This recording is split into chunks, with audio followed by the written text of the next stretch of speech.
You know, we all want the best for our kids, but are we accidentally pressuring them to be some kind of genius? Or are we just helping them unlock the amazing potential that's already in there? Today, we're going to tear down that high-pressure myth of making a genius and really explore what the science says about nurturing a child's incredible natural abilities. So, this really is the big question, isn't it? For centuries, people have gone back and forth on this. Is genius like winning the genetic lottery, or is it something you can actually cultivate? Well, what science is telling us now might just surprise you, and frankly, it changes everything about our role as parents.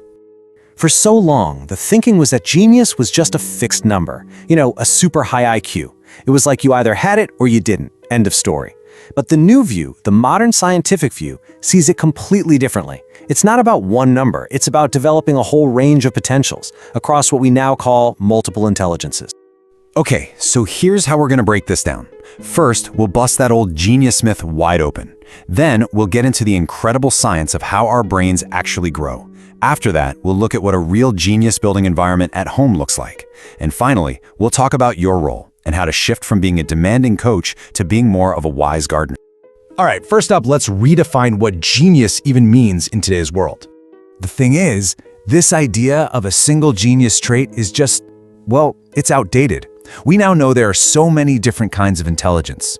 Is your kid a word wizard, a numbers whiz, or maybe they have this incredible knack for understanding other people? That's emotional intelligence. Genius isn't one size fits all. It's this whole beautiful spectrum of unique strengths. Okay, so if genius isn't just one thing, then how does all this amazing potential actually, develop? Well, it all comes down to the amazing biology of the brain. And the magic word here, the one you really need to know, is neuroplasticity.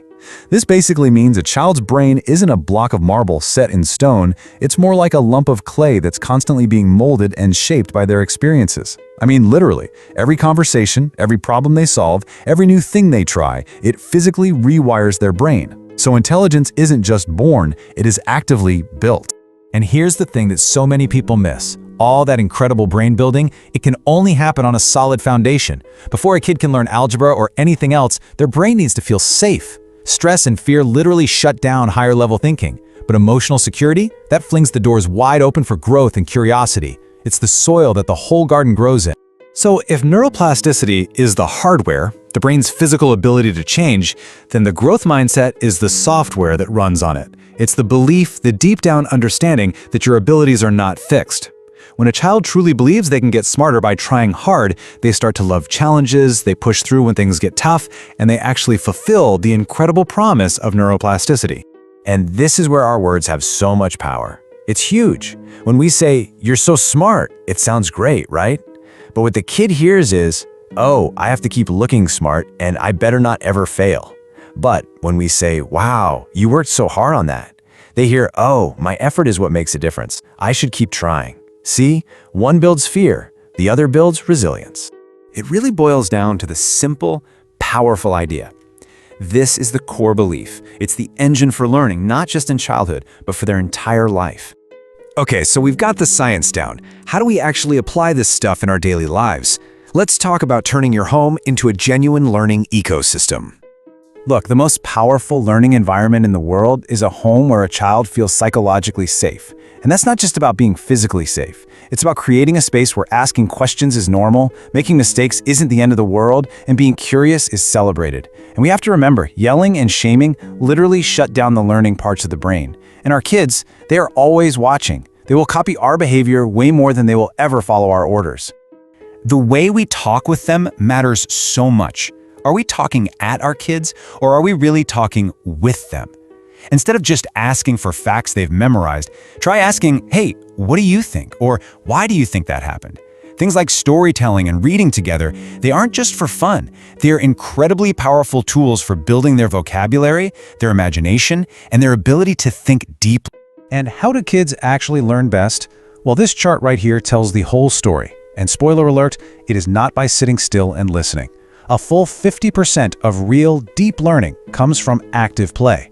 Add another 30% for hands-on exploring, and you realize that 80% of learning happens when kids are moving, touching, and doing. And passive learning? Look at that tiny little sliver, just 5%. What looks like just playing is actually serious, high-level brain work. So, what about the elephant in the room? Technology. Well, it's not the villain, but it's not a magic savior either. The real threat is passive consumption, just endless scrolling or zoning out to videos, which can really hurt their attention span. But when it's used as a tool for active creation, like learning to code or making digital art, or researching something they're passionate about, it can be an incredible learning tool. The difference is all in how it's used. So we've covered the science and the environment, but now let's get to the most important part of this whole equation. Your role in all of this. But first, I have to give a really important warning here, because in our desire to help our kids succeed, it is so easy to fall into these well-intentioned traps that can actually do more harm than good. Just take a look at these. Overprotecting them from any hint of failure, constantly comparing them to other kids, making them feel like your love is tied to their report card, or pushing them to achieve the dreams you never got to live. These things often come from a place of love, but they can absolutely crush a child's own inner drive and curiosity. And that brings us to what might be the single most important mindset shift of all. Your job is not to be an architect trying to force your child into some perfect design you've planned out. Your job is to be a gardener. You provide the right soil, that safety and curiosity, you give them some water and sunshine, and then you step back and watch them grow into the amazing, unique person they are meant to be. You unlock, you don't control. Because at the end of the day, this whole approach isn't really about raising a kid who can ace a test. It's about raising a thinker. Someone who can think critically for themselves, someone who can adapt to a world that's changing faster than we can imagine, and someone who can creatively solve problems we haven't even thought of yet. Those are the real skills for the future. So, I want to leave you with a challenge. Not a big, complicated one, just a simple one. What is one open-ended question you can ask your child today, not to test them, not to quiz them, but just to spark their curiosity and see where their incredible mind takes them?